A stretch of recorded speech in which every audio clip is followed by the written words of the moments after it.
Good morning, everybody. I'm Larry Jacobs. This is Pre-K-12 Education Talk Radio. It's December 7th, 2023, and I want to remind everybody that it's Pearl Harbor Day, a day that shall live in infamy, not here on Education Talk Radio, but certainly in history. And just remember the day it was, and it was a day that started World War II for the United States. So it's a big day in our history, and sometimes lost in the shuffle of things. And being the old social studies teacher, I just wanted to remind everybody about that. I hope people are touching on it in schools. Okay, welcome to Pre-K-12 Education Talk Radio. We have a show for you today. We're going to go just a little ways from where I am in Maine, excuse me, down to Harvard, okay, in Massachusetts, not the city of Harvard, the actual college called Harvard, down there, and talk to Paul Peterson and Antonio Wendlend, and Wendlend, sorry about that, and we're going to be talking about their report, okay, from their department at Harvard. We're going to talk about this, based on the NAEP, the NAEP scores. All right, we're going to be talking about the nation's charter school report card, a report that they just came out with. Okay, and it's interesting how it's all ranked. And with all the chaos and tumult in education these days, more and more people are looking at charter schools. But we have to know how well they are doing and how well they are managed. And I have to say something, that Paul and Antonio are both government professors, okay, who specialize in education. Okay, so it's a very interesting way to look at this whole situation, and we're going to go from there. Just want to say we're going to archive the show over at ace-ed.org, our home website for the American Consortium for Equity in Education. Go over there. We have our magazine over there, Equity and Access Pre-K-12. All the podcasts are there. A lot of new information all the time, and the report on our entries on our Excellence in Equity Awards. So please check it all out at ace-ed.org. And here's my two guests. Antonio, are you there? I think I'm on for you. I'm Paul Peterson. So thank you very much for inviting me to participate in your program. Dr. Peterson, you are welcome here. I have Antonio's name as well as yours, and I was just going to go down the list and ask if you were there, and I'm glad you are. Thanks for being here. Harvard's certainly been in the news these last few days, I got to tell you. Well, I'm a New Englander, too. It's just really something what's going on down there these days. Well, Harvard captures a lot of news attention for sure. It does. So it's not unusual. Yeah, and I think it's a good institution, I got to tell you. So we're going to have a good time today. I hope this to me is really, really interesting. You're a government professor, but your expertise, correct me if I'm wrong, is in education and how states govern education. Would I be correct? Well, that's one area in which I have done quite a bit of work, especially in the last few years. I've been focusing very much on our school system and what we can do to make it work more effectively. So that's a topic that has intrigued me. Well, it's fascinating to me. And again, I just want to tell people this. You are a professor of government, the Henry Lee Shattuck, if I may, professor of government at Harvard, director of the program on education policy and governance, okay, and senior editor of Education Next, the Journal of Opinion and Research, and that's all down at Harvard University, okay? You got quite an interesting background down there. And I'm so honored to have you on the show today, sir. Well, thank you for inviting me. It's an honor to be on your podcast. Well, thank you so much. I do appreciate that. Tell everybody, and this to me is something that sometimes gets lost in the shuffle as well. Talk to me about the definition, okay, of a charter school, and why you focused on that, okay, as this report for the nation's report card on that. Something must have popped up. Yeah, go ahead. Yeah, well, it's good that you ask what is the definition of a charter school, because it's an institution that's sort of poorly understood. If you ask questions of the cross-section of the population, you'll get a lot of funny answers to it. But basically, the idea is that it is a public school that is operated by a nonprofit organization. So the government in each state that has charter schools, and 45 of them do, Yep. sets up a procedure that allows one of their agencies, it could be a school district or it could be the State Board of Education, and they say, okay, apply to set up your own school. And so a group of people can apply. They say, if the school is needed, this is what we're going to do. And if they get authorized, they can set up a school for 5 years. Usually it's for 5 years, and then they get reauthorized every 5 years. And then they can operate the school free of many of the rules and regulations that typically accompany schools that are operated by school districts. So they're not government-run schools in the way most schools are. Most schools, you work for the government when you work, in this case, for a private agency, but the government pays for it. So it's paid for by the state monies or the district monies.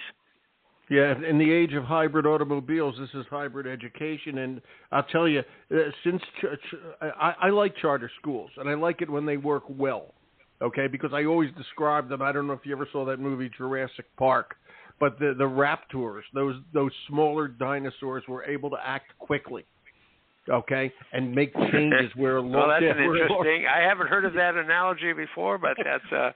That's what charters often claim, that they're more nimble than your school districts. Yeah. Yeah, and I'm just trying to keep that simple. In your opinion, okay, and and I know we're going to talk about the rankings and all that, but is this the way to go? Are charter schools the right thing? What do you think? Well, certainly they are part of the landscape. About 7% of all students in the United States are now attending a charter school. And they began in 1990, and they've been steadily growing ever since. And so in some places they're much more than 7%, but nationwide they're about at 7%. So I think we're going to see steady growth of the charter sector going forward.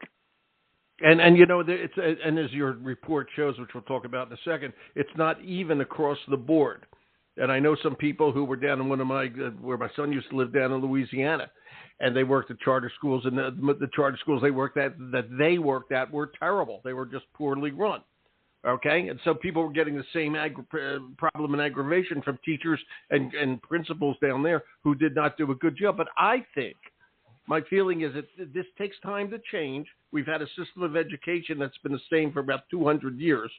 All right, and we have to look at ways to make it better, ways to change it, ways to meet the needs of the customer, of the learner, et cetera, et cetera. It's really important. And you based all this on the NAEP scores. Am I correct?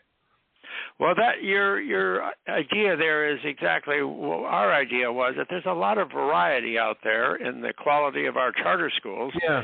And it probably varies from one state to another. And we now have information that allow us to take a look at that, see which states have the best charter schools. And we found out, I have to go back here, I just got to open this up, I have it right here, of all places, which I thought was interesting, according to your report, Alaska has the best? Alaska? Wow.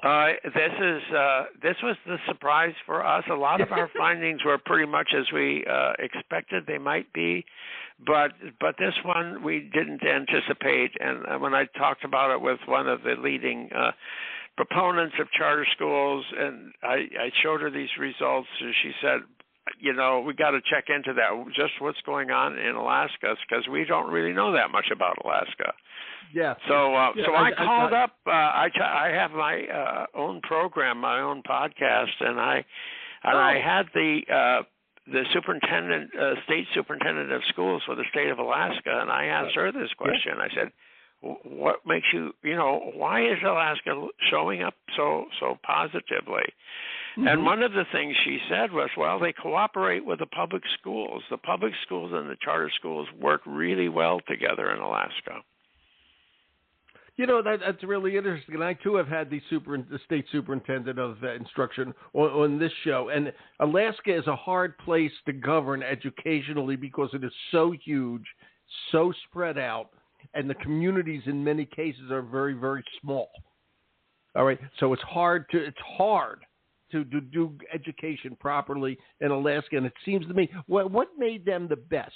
As you looked at everything, was it the NAEP scores that just made them the best, or or what? Well, the NAEP scores is how we find out that they are coming out on top. That's how we find out about it, but they didn't cause it. So the cause of it's got to be something different, and I would say it's probably Alaska's had a lot of experience with distance learning and not running it all, you know, in a tight ship kind of thing. And that's, as you just said, it's such a huge state. It's 50% larger than the state of Texas, which, you know, likes to think it's the biggest of everything, but it ain't. You know, Alaska is. And so Alaska spread way out there. And for years, decades, they have had correspondence schools where kids work at home and send their answers in and get graded somewhere and get the information back. And so it's not so surprising to Alaskans to have schools that are independently operated and not controlled by some government agency in a very direct way. It's just so interesting that they came in number one. I'll just run down a list here. It's all linked to you on the site, but Colorado, Massachusetts, okay, where I'm in Maine, okay, you're down in Massachusetts, okay, came in third, New Hampshire fourth, okay, and those two states are almost opposite. That's actually an interesting question. I don't know if you even thought about this. Massachusetts liberal, New Hampshire, if I may just stereotype both, conservative, yet they came in number 3 and number 4. What? How do you read that? Well, you know, it's not a liberal conservative thing particularly. That's an important I think some of your best charter schools are in blue states, and some of your best charter schools are in red states. So you can find the New Hampshire. I think one thing that New England has is a history of quality education in general. That's just part of New England. And absolutely. And there's a lot of good teachers coming out of the colleges in New England, and they're available to be teaching and a lot of them want to do something different than just go, you know, teach in a traditional school. They like the challenge of helping to start up a new institution and getting it off the ground. So I suspect that New Hampshire and Massachusetts look a lot alike in terms of their schools.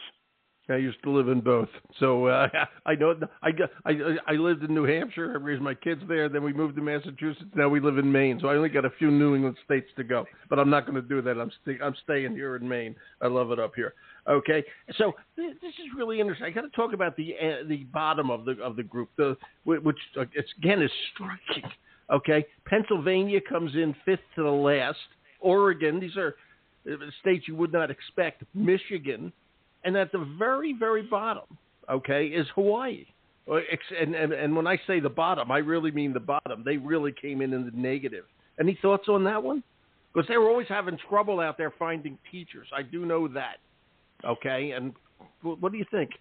Well, you know, I just spent some time in Hawaii. Partly I was being self-indulgent. It's a land of, you know, blue skies and wonderful landscapes and a marvelous ocean. But the indigenous population, the Hawaiian native population, suffers very badly in that world. So when schools were set up around 1890, 1900. They were set up on the principle that it's only going to be the English language. And that was sort of made some sense because they had immigrants from all over Asia moving into Hawaii. They have Japanese, Chinese, Filipinos, people from the islands in the Pacific, and so they are a melting pot. You know, they're a melting pot, and so they said we've got to teach them one language. It's going to be English. Everybody has to learn English. No, you don't keep your native tongue. Well, that had a very negative effect on the indigenous population. It was their land, and they wanted. You know, their culture was being suppressed, and so they were the biggest proponents of charter schools. So the charter school movement is a movement of the Hawaiian Renaissance. Wow. Hawaiian Renaissance says we want to preserve our culture, and a lot of charter schools are teaching. They're teaching in their native tongue. they're not teaching in English. Really? They're not allowed to teach in English. You go to school and you speak only Hawaiian. Wow. So that's part of what you're seeing, and 50% of the schools of the charter schools in Hawaii are explicitly focused on preserving Hawaiian culture. So I think that's probably a big part of that story. But why would it draw them down so low? Is it just because there's not enough quality teachers, that there's not enough qualified materials? I visited two of these schools that were immersion schools, and they were wonderful schools. I just loved those schools. I've written this up in a piece that I wrote for Education Next. So if any of your listeners want to look it up on Education Next, they can read the story of what it's like in Hawaii. And they're just marvelous schools, wonderful teachers. They're teaching only in Hawaiian. Now, if you're going to be tested in English and you're going to be taught in Hawaiian, how well are you going to do? The first thing you want to do is to be tested in the language that you're being instructed in. Now, a lot of these students at the school do speak English because, you're in Hawaii. The Hawaiian language is almost totally obliterated. So their parents probably speak English at home, but they're not being taught in English at school. So therefore, they're not being prepared for the national assessment tests, which are always in English.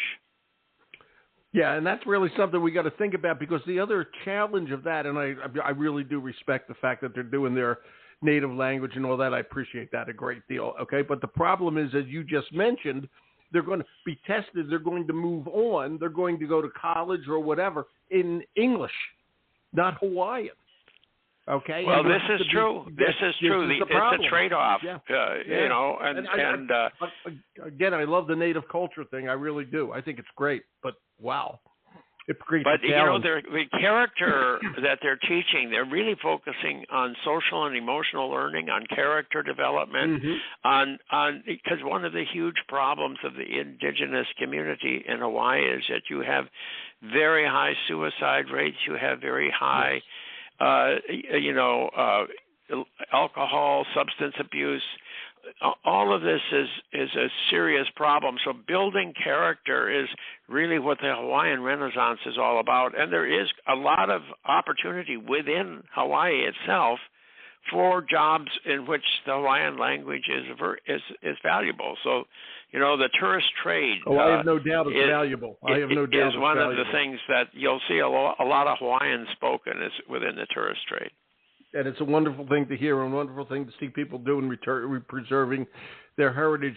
I understand exactly what you said, but I'm just so concerned about them as they move on, because you limit yourself. I hate to have people limit themselves, and I have to ask this question. I don't know if you know the answer to this, because I know this is about charter schools. But Hawaii was at the bottom, let's say number 45, okay, or 43, which because not every state has charters, okay? So they were at the bottom. But how are their schools? And by the way, that's the only state with one school district, the school district of Hawaii, okay? How are the charters compared to the public schools? So the charters are public schools to the government schools, the regular schools. The public schools. I don't have a direct comparison of them. We just ranked the schools relative to charter schools in other states, so it's a little hard to say. Hawaiian schools don't rank all that high in general. Yeah. Now, there is a lot of variation in Hawaii, as there is everywhere else. There are very good schools in Hawaii, and there are weak ones. But I do think that it's not. A lot could be the fact that they're run by the state of Hawaii. It doesn't, there are some issues there, because every island is its own island, and you've got four major islands, and they're all being run out of Honolulu, and so I found those big schools very conventionally designed, all policies being sort of decided in Honolulu, very insensitive to the variations that exist in this wonderful landscape.